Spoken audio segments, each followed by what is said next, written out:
Welcome back to the Dry Fire Journal. This is day 360. Today I have a mock-up of a 1911 with iron sights. It feels almost exactly like the carry gun that I currently have chambered and holstered. And the reason why I like this tool is because it's like a SIRT or a blue gun for me, because I have the air cartridge taken out of it, so it just feels normal and right and has good sights on it. So don't even want you to press the trigger today. I want you to stay indexed. And what I want you to feel, already out of the holster with a clear gun, barrel block in, SIRT, whatever works for you. What I want you to feel the difference in is as you approach your target with one hand, and I'm just going to use my camera right here, as you approach your target with one hand, strong hand only, what does your wrist and forearm want to do? Do you want to go out like this? And I've been told, and I have told many, that for some, this slight rotation actually helps a lot because it engages a different pattern of muscles than this. Some people really like this. I really prefer the thumbs high method that I first heard from Brian Hill and several others. But as you present the front sight, as you want to grip the gun solidly, what does your wrist and forearm want to do? Just naturally. Now switch hands. Is it the same?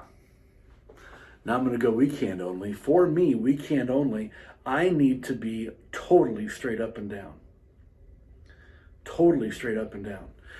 I have learned, because I'm left eye dominant, that if I take my high flag thumb and put it right in front of my nose, I see my front sight very quickly.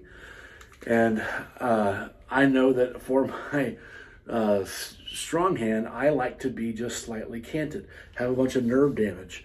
And for me to be totally strong, I need to be slightly canted. And when I put my left thumb over my left eye, I see my front sight super quick. Do you, as you practice one-handed shooting, do you tend to absolutely mirror image?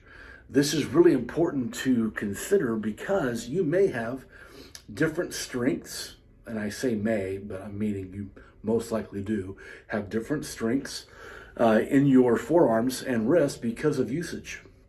And so you may find that if you go full mirror image and your shooting hand, you like to go straight up and down, but with your support hand, you also do this, that might not be optimal, and you might only be doing it because it is a mirror image replica of what you're doing with your shooting hand. So this is a big experiment and super helpful. I have been putting a lot of work in the last 48 hours into this one-handed shooting and have discovered this for myself and have taught this to a couple of dozen students in the last couple of days.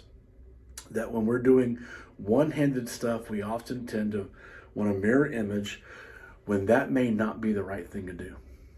So experiment with what you see, experiment with what feels strongest before you even touch the trigger, before you even fire a live shot.